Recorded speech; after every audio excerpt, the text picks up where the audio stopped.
नमस्कार. आज आपण एक नाश्त्याचा प्रकार बनवतोय, सिंधी कोकी. सिंधी स्वयंपाकघरातला पदार्थ आहे. मस्त अगदी पराठा, थालीपीठ किंवा कांद्याची दशमी असे तिघ प्रकार एकत्र आहे. ते 2 कप गव्हाचं पीठ घेतलं आहे मी. त्यात एक मोठा कांदा बारीक चिरून घेतला आहे, पोळ्याला आपण चिरतो त्याप्रमाणे, किंवा 2 छोटे कांदेही घेऊ शकतात. 1 चमचा जिरं घेतलं आहे मी. 1 मिरची बारीक चिरून घेतली, आवडत असल्यास टाकायची मिरची. थोडी हळद, छोटा अर्धा चमचा. लाल तिखट. मीठ घेतलंय 2 छोटे चमचे.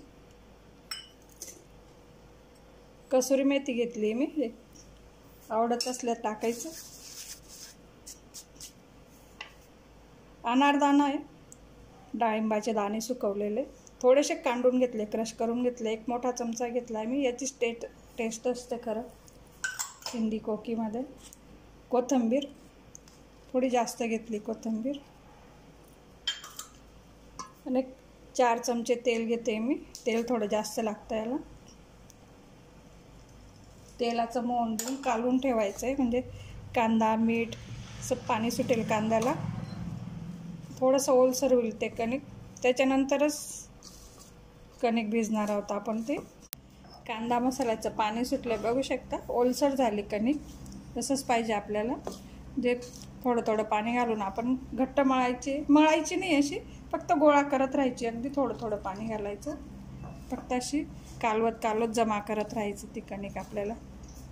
असं पोळ्यांच्या पराठ्यासाठी अशी घट्ट जोर देऊन नाही मळायची. असं खुसखुशीत व्हायला पाहिजे ते कोकी. त्याच्यासाठी आपण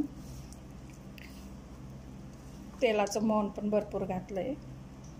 पोळी पराठ्याच्या पातीसाठी आपण घट्ट कणिक मळतो आणि तिला तेलाचा हात लावून मळत राहतो. त्याच्याने ती अशी ग्लुटेन तयार होतं, त्याच्यात चिवटपणा तयार होतो. तसं नको आहे आपल्याला. खुसखुशीत कोकीसाठी आपण तर पीठ असं जमा करायचं, एकत्र गोळा करायचं. असं पीठ जमा करून घेतलं मी, बघू शकता. असं त्याला क्रॅक जायला पाहिजे, पूर्ण गोळा नको व्हायला पाहिजे. असं खुसखुशीत येईल त्यासाठी आपलं बघू शकता. मस्त आपण मोहन पण टाकलं आहे, मसाले मुरले, छान सुगंध आला आहे. मोठे गोळे घेणार आहे. मोठा गोळा घेऊन घ्यायचा आपल्याला. थोडा त्याच्यात भरपूर मोहन असल्यामुळे पोळपाटाला तेल किंवा तूप लावायची गरज नाही.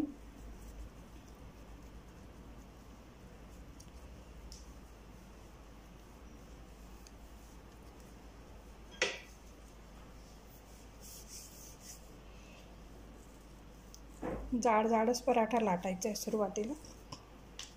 कोकी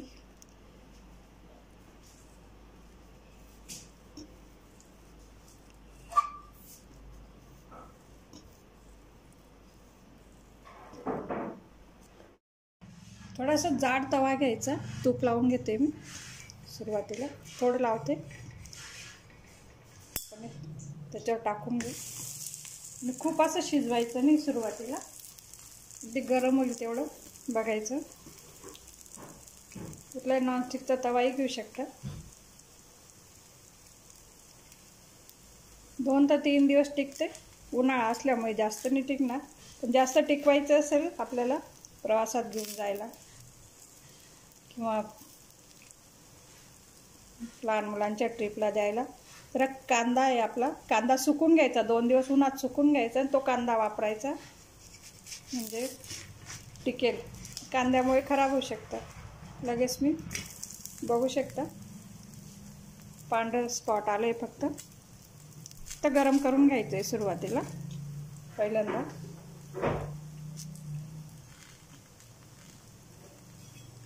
जास्तीचा कांदा साईडला काढून घेते.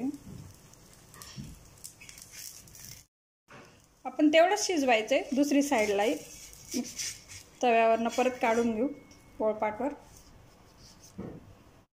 किंवा आपला फ्लॅट तवा राहिला तव्यावर पण लाटू शकतो. थोडं लाटून घ्यायचं आपल्याला. अगदी असंच आकाराची असते, अगदी आपण म्हणायला गेलो पोळीसारखी चपातीसारखी गोल नाही येणार ती, कारण तिला बघू शकता असे क्रॅक गेले म्हणजे ती अशी छान खुसखुशीत होईल. एकदा करून बघायची सिंधी कोकी. एकदा केली म्हणजे परत परत करणार तुम्ही नाश्त्यासाठी, जेवणात वगैरे. दहीसोबत खाऊ शकता, लोणच्यासोबत, किंवा असंही खाऊ शकता. लाटून घेतलं आहे मी. परत आपण तव्यावर एकदम स्लो ठेवायची. असे कोपरे वगैरे असतील तर दाबून घ्यायचे, किंवा फ्लॅट तवा असेल ना तव्यावरही डायरेक्ट लाटू शकतात तुम्ही पाटावर काढण्याऐवजी. भरपूर तूप लावत राहायचं आहे त्याला दोन्ही साईडने. मंद गॅसवर हळूहळू 5 ते 7 मिनटं, जेवढा वेळ लागेल तेवढा भाजत राहायचं. म्हणजे जाड येतं आपल्या हळूहळू आतमध्ये खुसखुशीत होईल ते. सिंधी कोकी.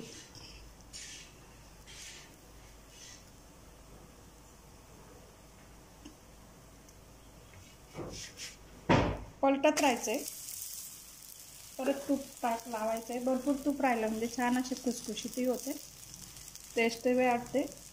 थोडं मुलांना पौष्टिक, अगदी मुलं काय सगळ्यांसाठीच.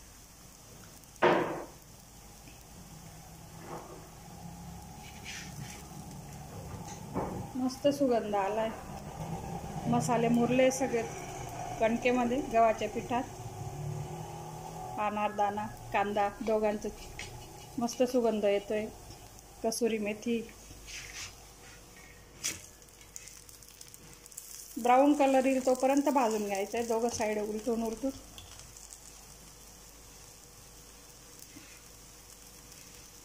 एकदा करून ठेवलं तर 2 दिवस अगदी लहान मुलं तेच खात राहणार.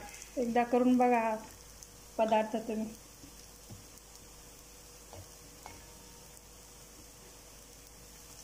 अगदी हळूहळू भाजायची, एकदम स्लो गॅस ठेवायचा आहे. आतमध्ये पर्यंत छान असे शिजायला पाहिजे. मस्त कलर आलाय बघू शकता. अगदी नाजूक असतं ते. परत अजून मी तूप टाकते. डाएटवर असणार तर कमी तूप लावा, पण अगदी एखाद दिवशी खायचं तर आपण काही हात आवरायचा नाही. झाली तयार आपली सिंधी कोकी. लोणच्यासोबत, चटणीसोबत, किंवा असंही खाऊ शकता तुम्ही. मस्त बघू शकता कलर छान आला आहे कांद्याचा, आणि अशी खुसखुशीत झाली. अगदी एवढीच जाड पाहिजे. मस्त अगदी. सिंधी कोकी बनवताना 2 स्टेप महत्त्वाचे लक्षात ठेवायचं. पिठामध्ये कांदा मुरू द्यायचा, मसाला मुरू द्यायचा, नंतर कणिक मळायची घट्ट, आणि मळल्याबरोबर लगेच बनवायला घ्यायची. म्हणजे असे ते कांद्यामुळे पाणी सुटणार नाही, आपल्या असं खुसखुशीत येईल. बघू शकता असे.